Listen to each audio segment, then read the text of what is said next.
Parking attendant pays expired meters for strangers, never knowing he's saving a judge from being late. That's what Marcus Thomas had been doing for the past 8 months, silently moving through the downtown streets like a guardian angel in a faded blue uniform.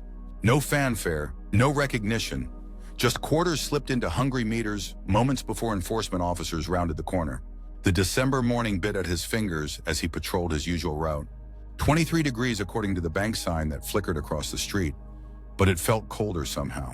Marcus flexed his hands inside the thin uniform gloves, his breath forming small clouds that dissipated into the gray sky. 8 years as a parking attendant, and winter mornings still found ways to seep through to his bones. He spotted it half a block away, the telltale red flag of an expired meter beside a sleek black sedan. Something about the car made him pause. Not the luxury of it. Marcus had seen plenty of expensive vehicles in this part of downtown. It was the small, worn teddy bear seated on the dashboard, its button eyes watching the world outside. A strange companion for such a polished car. Marcus reached into his pocket, fingers closing around the roll of quarters he'd purchased with his own money that morning. A small dip into his already stretched budget. His daughter Lily would have called him foolish if she knew. "Dad, you can barely make rent," she'd say in that concerned voice that made her sound decades older than 22. But she didn't know, and Marcus preferred it that way. These small acts kept him whole in ways his daughter couldn't understand. Not yet. He slipped 4 quarters into the meter, watching the red flag disappear as time was restored. 2 hours bought for a stranger who'd never know. Marcus allowed himself a small smile and continued down the street. 3 blocks away, in a warmly lit coffee shop, Judge Catherine Reynolds gripped her coffee cup with trembling hands. The manila folder before her remained closed, though its contents had kept her awake for the past 3 nights. Inside lay the details of the most significant case of her 15-year career, a retrial that could free a man who'd spent 18 years in prison for a crime she was increasingly convinced he didn't commit. "More coffee, Your Honor." The barista's voice pulled Catherine from her thoughts. "No, thank you, Ellie." Catherine checked her watch and felt her stomach tighten. "I should be going. Court starts in 40 minutes. Big day?" Ellie asked, wiping down the counter with practiced efficiency. Catherine nodded, not trusting her voice. How could she explain the weight of today's decision? The possibility that she had been wrong all those years ago, that her judgment had cost a man nearly 2 decades of his life. Outside, the cold air shocked her system as she hurried toward her car, the black sedan her late husband had insisted on buying 3 years ago. Judges should look the part, James had said with that smile that still visited her dreams. He'd been gone 2 years now, but the car remained, along with Mr. Buttons, the threadbare teddy bear that had belonged to their son Michael. The son who no longer spoke to her, who blamed her for his father's death in ways Catherine couldn't entirely dispute. The courthouse loomed ahead, its stone facade imposing against the winter sky. Catherine's mind raced through her opening remarks, the careful wording she'd practiced in front of her bathroom mirror at 3 a.m. So consumed was she by the mental rehearsal that she nearly missed the parking space opening up just a block from the courthouse steps. A miracle on a Monday morning. She pulled in, already reaching for her purse to feed the meter, when she noticed the time remaining. 2 hours. Had she accidentally parked at someone's already paid meter? Catherine glanced around, confused, before remembering the rumors circulating around the courthouse. Stories of the mysterious Good Samaritan who fed expired meters throughout downtown. A small kindness, but today it felt enormous. Catherine took a deep breath, collected her files, and stepped out into the cold with Mr. Buttons tucked discreetly in her coat pocket. A silly superstition, bringing her son's old bear to important cases, but today she needed every ounce of courage she could muster. Marcus continued his rounds, unaware of the judge hurrying into the courthouse with renewed confidence. Unaware that his quarters had just ensured she wouldn't be late for a hearing that would change multiple lives forever. Unaware that their paths would soon intersect in ways neither could imagine. The courthouse bathroom mirror reflected a face Catherine barely recognized. 53 years had etched lines around her eyes that no expensive cream could erase. She smoothed her black robe and touched the small bulge in her pocket where Mr. Buttons rested. "I need to get this right," she whispered to the empty bathroom. The case file weighed heavily in her mind. Terrence Jackson, convicted of armed robbery in 2005, maintained his innocence through 18 years of incarceration. New DNA evidence and a recanted witness testimony had opened the door for this retrial, a retrial that would be presided over by the same judge who had sentenced him. By her, Catherine still remembered Jackson's face when she'd read the 20-year sentence. The disbelief, then resignation, as the young man, only 22 at the time, realized his life was being measured out in decades. He'd have a daughter now, she'd learned from the file, a daughter he'd never held. The courtroom was packed when Catherine entered. She spotted Jackson immediately, older now, his face lined with years she had sentenced him to. Beside him sat his attorney, Emma Lawson, whose tenacious pursuit of the case had finally uncovered the evidence that might free her client. "All rise." The bailiff called and Catherine took her place at the bench, her heart hammering against her ribs. Across town, Marcus finished his morning shift with aching feet and cold, numb fingers. 47 meters fed, 47 small kindnesses dispersed like seeds across the concrete landscape of downtown. He clocked out and headed toward his second job at Garfield's Hardware, where the owner, old Mr. Garfield, allowed him flexible hours around his city employment. How's the meter feeding business?" Mr. Garfield asked when Marcus entered, stamping snow from his boots. Marcus shrugged, embarrassed. "Don't know what you're talking about." "Of course you don't." The older man winked. "Just like you don't know anything about helping Mrs. Abernathy carry her groceries every Tuesday, or shoveling Mr. Patterson's walkway after big snows. Just being neighborly." Marcus busied himself with organizing the nail display. "Neighborly," Mr. Garfield echoed, watching the younger man with knowing eyes. "Your father would have been proud, you know." The mention of his father sent a familiar ache through Marcus's chest. 3 years gone, and still the grief could ambush him at unexpected moments. His father, a man who taught him that character was built in the moments when no one was watching, when no recognition or reward could be expected. "Got a delivery coming in at 2, Mr. Garfield said, changing the subject. "Till then, mind helping Mrs. Chen with her kitchen sink? Faucet's been leaking something fierce." Marcus nodded, grateful for the work and the distraction. His apartment would be empty until evening, when Lily might stop by after her classes. The thought of his daughter brought both warmth and worry. She was working too hard, 2 jobs plus full-time college, insisting on paying her own way despite his offers to help. Pride, she'd inherited that from him, along with a stubborn independence that both frustrated and impressed him. As Marcus gathered tools for the plumbing job, his phone buzzed with a text notification. Lily canceling their dinner plans. Again. "Sorry, Dad. Study group running late. Rain check?" The disappointment settled like a stone in his stomach, but he texted back a cheerful, "No problem, sweetheart. Good luck with studies." Alone again. The story of his life since Diana had left them 14 years ago. Unable to bear the financial struggles and the mundane reality of family life, Marcus had raised Lily by himself, working multiple jobs, stretching dollars until they screamed, all to ensure his daughter wouldn't feel the absence of her mother too keenly. He'd succeeded perhaps too well. Lily was fiercely independent now, racing toward a future that seemed to leave less and less room for him. Marcus pocketed his phone and headed to Mrs. Chen's apartment, pushing away the hollow feeling that threatened to engulf him. In the courthouse, Catherine listened as Emma Lawson methodically dismantled the case against Terrence Jackson. The DNA evidence from the robbery scene, finally tested after years of appeals, didn't match Jackson. The key witness had recanted, admitting police pressure had influenced her identification.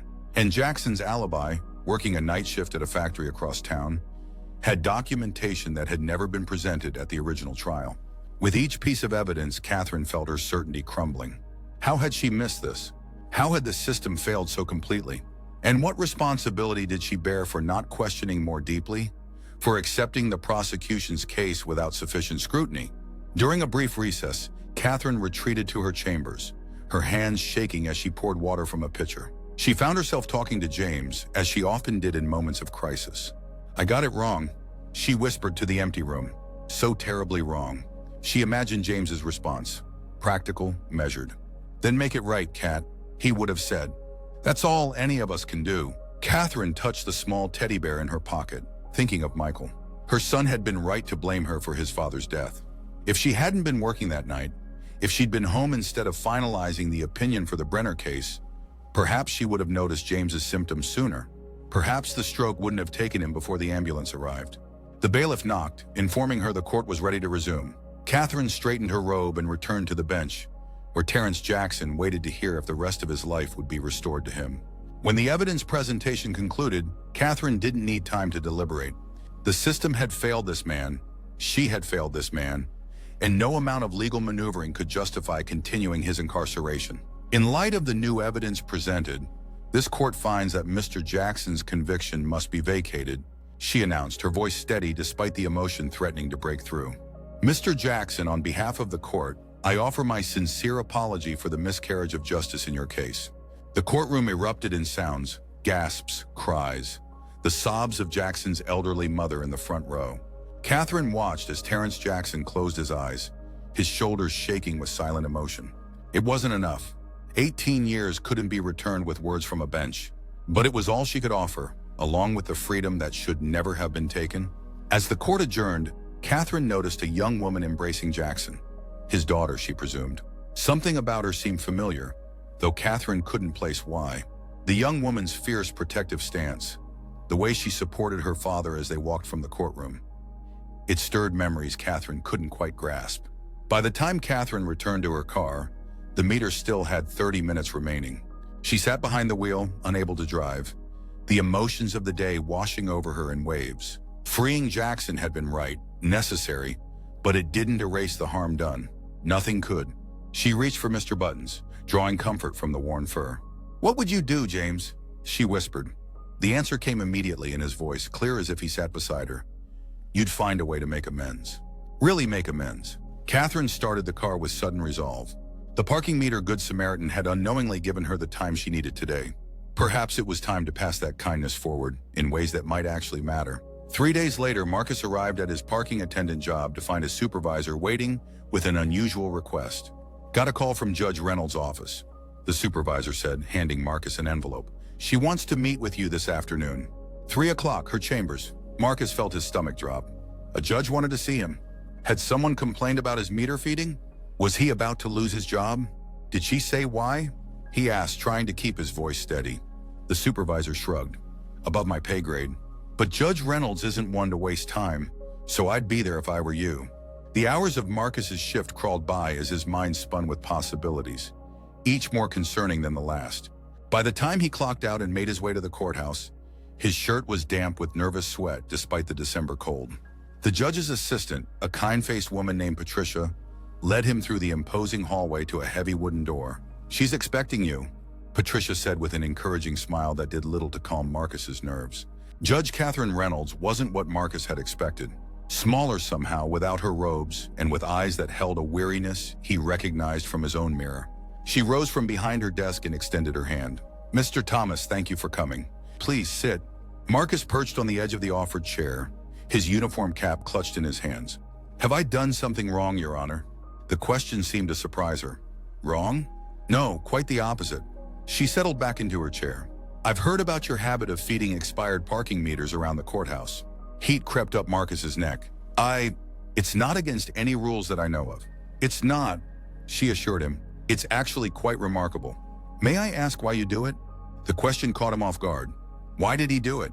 The answer felt too personal, too close to the bone, to share with this stranger in her wood-paneled office. But something in her expression, an openness, a genuine curiosity, loosened the knot in his chest.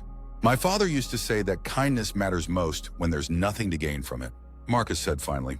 "After he died, I guess I needed to hold on to that somehow." Catherine nodded, her eyes softening. 3 days ago, you fed a meter for a black sedan parked near the courthouse. "That was my car, Mr. Thomas." "Oh," Marcus shifted uncomfortably. "I didn't know." "Of course you didn't. That's what makes it remarkable." She leaned forward. "Because of those few quarters, I made it to court on time for a hearing that overturned a wrongful conviction.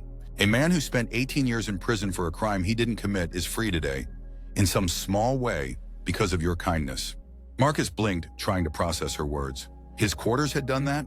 "I'm telling you this because I want you to know that acts of kindness, even ones that seem small, can have profound consequences." Catherine paused, seeming to choose her next words carefully. "And because I'd like to ask for your help with something important." She explained her plan then, a new program she wanted to establish, focused on supporting individuals re-entering society after incarceration. Practical assistance with housing, employment, education. A way to make real amends for the system's failures. "I can provide the funding and the legal framework," she told him. "But I need someone who understands practical kindness to help build it from the ground up. Someone who sees people, not just problems." Marcus stared at her, bewildered. "You want me? I'm just a parking attendant." "You're someone who puts coins in strangers' meters, expecting nothing in return," Catherine corrected. "That's exactly who I need." Outside her window, snow had begun to fall, soft flakes drifting past in the fading afternoon light. Marcus watched them, his mind racing. The judge was offering him a job, a purpose, that aligned with everything his father had taught him. But doubt crept in, cold as the winter air. "I don't have a college degree," he admitted. "Just a high school diploma and some community college. You have life experience and integrity." Catherine countered, "The rest can be learned." Marcus thought of Lily, of her determination to build a better life through education. What would she think of this opportunity? And could he really make a difference in people's lives beyond saving them from parking tickets? "I'd need to keep my current jobs until I know this will work out," he said cautiously. "I have responsibilities." Catherine nodded. "Of course. We can start you part-time, see how it develops." She hesitated, then added, "There's something else you should know. The man who was released, Terrence Jackson, his daughter is a law student at City College. Her name is Lily Jackson." The name hit Marcus like a physical blow. "Lily? My daughter's name is Lily too. She's at City College studying..." He stopped abruptly as understanding dawned. "Studying law, pre-law program." Their eyes met in shared realization. "Your Lily is the student volunteer who helped review Terrence's case," Catherine said quietly. Emma Lawson mentioned her dedication, how personal the case seemed to her. Marcus sat back, stunned. Lily had never mentioned this case, this man. But then, they rarely had time for deep conversations anymore. Their relationship reduced to hurried texts and occasional dinners. "She doesn't talk much about her studies," Marcus said, a new sadness coloring his voice. "We've grown apart these past few years." Catherine's expression softened with understanding. "Children grow up, build their own lives. My son barely speaks to me anymore." She touched something in her pocket, a small bulge that looked oddly like a toy. "We make mistakes as parents," Carrie regrets. "But sometimes we get chances to make things right." The snow fell harder outside, coating the city in a blanket of white that muffled the street sounds. In the sudden quiet of the office, Marcus felt a shifting inside himself, as though pieces of his life were realigning around this strange coincidence. Or was it something more than coincidence? "I'd like to try," he said finally, "to help with your program." Catherine smiled, relief evident in her eyes. "Thank you. We'll start after the holidays." "And Mr. Thomas? Perhaps you'd consider bringing your daughter to our first planning meeting. I think she might have valuable insights to contribute." As Marcus left the courthouse, the snow crunched beneath his boots, each step leaving a temporary mark on the pristine surface. He pulled out his phone and, instead of texting, called Lily's number. "Dad?" Her voice held surprise. They rarely called each other these days. "Is everything okay?" "Everything's fine," he assured her. I wondered if you're free for dinner tonight after all. There's something I'd like to talk to you about." He paused, then, "Actually, yes. My study group finished early. Should I come by the apartment?" "That would be great, Lily." He hesitated, then added, "I've missed you." Another pause, longer this time. "I've missed you too, Dad." Catherine watched from her window as Marcus Thomas crossed the courthouse plaza, snow gathering on his shoulders. She'd taken a risk today, acting on instinct rather than careful judicial consideration. But something about Marcus, his quiet dignity, his unheralded kindness, had resonated with her own need for redemption. She removed Mr. Buttons from her pocket, studying the worn teddy bear that had been her silent companion through so many difficult decisions. "Well, what do you think?" she asked the button-eyed witness. "Did I make the right call?" The bear offered no answer, but Catherine felt lighter somehow, as though she'd set down a burden she'd carried too long. She placed Mr. Buttons on her desk and reached for her phone, scrolling to a number she hadn't called in months. It rang 4 times before going to voicemail. "This is Michael. Leave a message." Catherine took a deep breath. "Michael, it's Mom. I know it's been a while, but I'm starting something new. A program to help people who've been wronged by the justice system. I thought, well, your father would have approved, I think. And I'd value your perspective if you're willing to share it. No pressure. Just, I miss you, sweetheart. Call when you can." She hung up, not expecting a response, but feeling as though a door had been opened, even just a crack. Outside, the snow continued to fall, covering the city's sharp edges with soft possibility. That evening, Lily arrived at Marcus's apartment with a tentative smile and a paper bag from his favorite sandwich shop. "I brought dinner," she said, stepping inside and shaking snow from her coat. "Thought you might be tired after work." "That was thoughtful, thank you." Marcus took the bag, breathing in the familiar scent of pastrami and rye. He studied his daughter's face, noticing the shadows beneath her eyes, the tension in her shoulders. "You've been working too hard." Lily shrugged, avoiding his gaze as she hung her coat. "It's fine. Finals are coming up and the volunteer work is important. The Jackson case? Marcus asked quietly. Her head snapped up, surprise evident in her expression. How did you... I met Judge Reynolds today, he explained, leading her to the small kitchen table. As they ate, he told her about the judge's unexpected summons, the job offer, the strange connection between their lives. Lily listened, her sandwich forgotten, eyes widening. Dad, do you realize what this means? This program could actually help Mr. Jackson and others like him. Real support, not just freedom with nowhere to go. It would mean changing my work schedule, taking a risk, Marcus said, watching her carefully. You have to do it. Lily's voice was firm, her eyes bright with an enthusiasm he hadn't seen in years. Dad, this is exactly what you've always believed in, helping people who need it most. And Mr. Jackson, his story, she stopped, emotion catching in her throat. Tell me, Marcus encouraged softly. Tell me about him. And she did. For the next 2 hours, Lily shared the details of Terrence Jackson's case, the injustice of his conviction, the years stolen from him, the daughter, Lily's age, who had grown up with prison visits instead of bedtime stories. She spoke with passion and righteous anger, but also with hope about what his exoneration might mean for others wrongfully convicted. Marcus listened, his heart swelling with pride at the woman his daughter had become. Fierce, compassionate, determined to fight wrongs bigger than expired parking meters. You never told me about this work before, he said when she finally paused. Lily looked down at her hands. I wasn't sure you'd understand. You've always been so practical, feeding meters, helping neighbors. I thought you might see this as too idealistic. The words stung, but Marcus recognized their truth.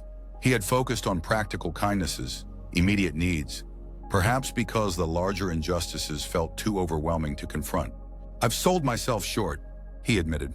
And maybe I've sold you short too, not realizing how much you've grown. He reached across the table to cover her hand with his. I'm sorry for that. Lily's fingers turned to grasp his. I've missed talking to you, Dad. Really talking. Me too, sweetheart. He squeezed her hand. Maybe this program could be something we work on together. Judge Reynolds specifically suggested you might have insights to offer. Lily's eyes lit up. Really? She mentioned me? By name, Marcus confirmed. Apparently you've made quite an impression. As they cleared the dinner dishes, Lily asked about the practical details, hours, pay, responsibilities. Marcus answered what he could, admitting there was much still to be determined. It's a leap of faith, he acknowledged, for both Judge Reynolds and for me. Lily nodded thoughtfully. Sometimes those are the most important steps we take. She paused, then added, like you feeding those meters, never knowing what difference it might make. Later, after Lily had left with promises to return for Sunday dinner, Marcus stood at his apartment window watching the snow-covered street below. A man walking his dog, a couple hurrying toward shelter, a city bus crawling cautiously along the slick road. All ordinary people with their own struggles and hopes, connected in ways they might never know. He thought about Judge Reynolds and her program, about Terrence Jackson and his daughter, about Lily and her passion for justice. And he thought about his father, who had taught him that kindness matters most when there's nothing to gain from it. Except sometimes Marcus now realized there was something to gain after all. Not recognition or reward, but connection, purpose, the chance to be part of something larger than himself. He reached for his phone and texted Judge Reynolds. I'm in. When do we start? Her reply came almost immediately. January 2nd. And Mr. Thomas, thank you for the quarters. They made all the difference. Marcus smiled, tucking the phone away. Outside, the snow continued to fall, covering yesterday's footprints, making way for new paths to be forged when morning came. In her own home across town, Catherine set Mr. Buttons on her nightstand and prepared for bed, her mind already racing with plans for the program.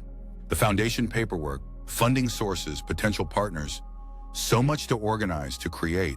It felt right, this new direction. Necessary. Her phone chimed with a notification. Expecting it to be Marcus, she was stunned to see Michael's name instead. Not a call, but a text. Got your message. Not ready to talk yet, but interested in hearing more about this program. Maybe coffee sometime after New Year's? Catherine sat heavily on the edge of her bed, reading the message 3 times to be sure she hadn't imagined it. Her hands trembled as she typed a reply. Coffee would be wonderful. Whenever you're ready. Love you. She set the phone down, tears blurring her vision. A small opening, nothing more. But sometimes small openings were enough to let light through, to begin healing what had seemed beyond repair. Catherine glanced at Mr. Buttons. imagining what James would say about today's developments. See, Kat? Everyone deserves a second chance. Even judges, even mothers, even me, she whispered to the empty room. And for the first time in years, she believed it might be true. Spring arrived in the city with a gentle persistence, green pushing through concrete, flowers defying unlikely odds to bloom in neglected corners. 6 months had passed since the formation of what was now officially called the Second Chance Initiative, housed in a renovated building 3 blocks from the courthouse. Marcus stood at the window of his new office, still a strange concept, having an office, watching as Terrence Jackson coached a group of recently released men on interview techniques in the community room below. Terrence had been their first hire after Marcus, bringing first-hand experience and quiet wisdom to the program that no academic credentials could match. A knock at the door drew Marcus's attention. Lily entered, law books tucked under one arm, a coffee cup in her free hand. Thought you might need this, she said, setting the cup on his desk.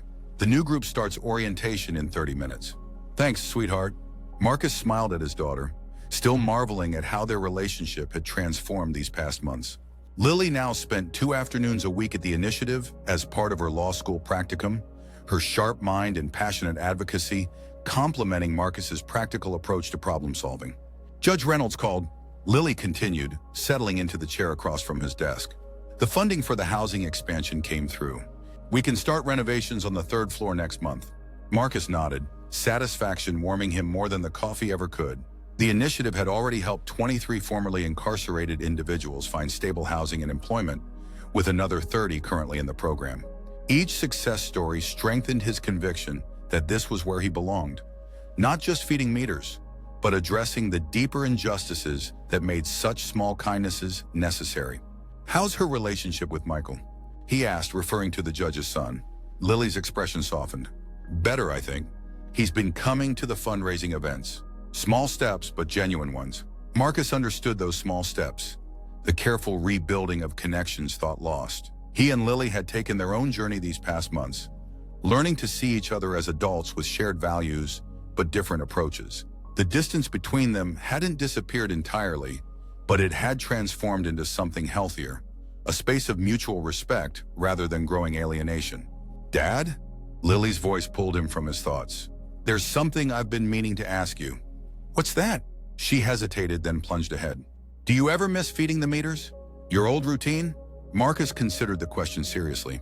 He still worked part-time as a parking attendant, unable to completely let go of the job that had sustained him for so long. But his focus had shifted dramatically, his energy now directed towards systemic change rather than momentary relief. Sometimes, he admitted, there was a simplicity to it. See a need, meet it, move on. This work is messier, more complicated. But more meaningful? Lily prompted. Marcus smiled. Different kind of meaning.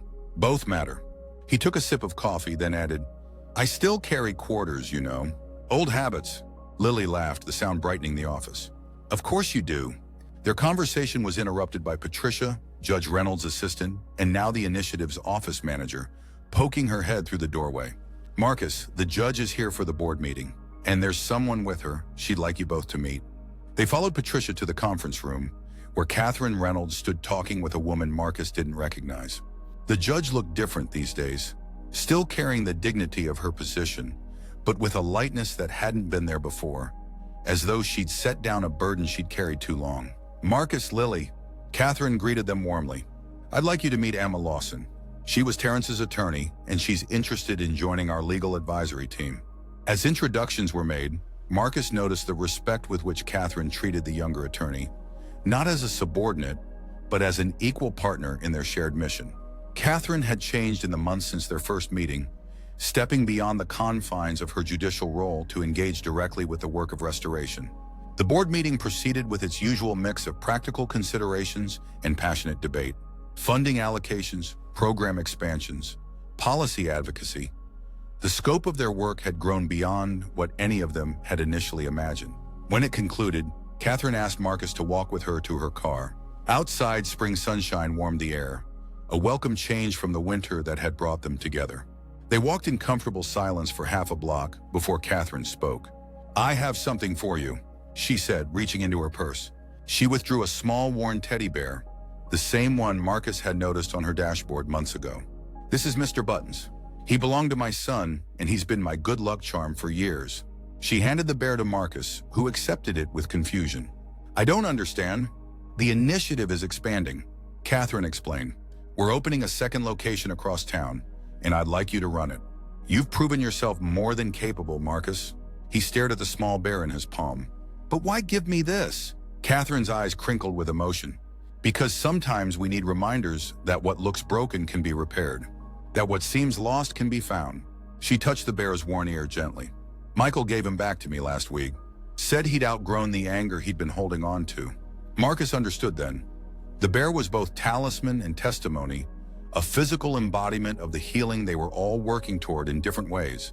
"I'll take good care of him," he promised, carefully tucking Mr. Buttons into his jacket pocket. Catherine nodded, satisfied. "I know you will." She glanced at her watch. "I should go. Court in 30 minutes. "Your meter's not expired, is it?" Marcus asked with a smile. Catherine laughed, the sound bright in the spring air. "No need to worry about that. Some kind parking attendant taught me to always put in extra time." As she walked away, Marcus felt the weight of the small bear in his pocket. A reminder of connections formed and renewed, of second chances given and received. He turned back toward the initiative building, where Lily waited by the entrance, deep in conversation with Emma Lawson. His daughter looked up as he approached, her face alight with purpose and possibility. In that moment, Marcus felt a profound certainty that all the quarters he'd fed into meters, all the small kindnesses he'd dispersed across the city like seeds, had been leading him here, not to recognition or reward, but to this, a chance to make lasting difference in lives beyond his own. "Everything okay?" Lily asked as he reached her. Marcus nodded, placing his hand over the pocket where Mr. Buttons rested. "Better than okay," he said. "Much better than okay." Together, they walked back into the building where second chances were not just given, but created. One life, one day, one small act of kindness at a time.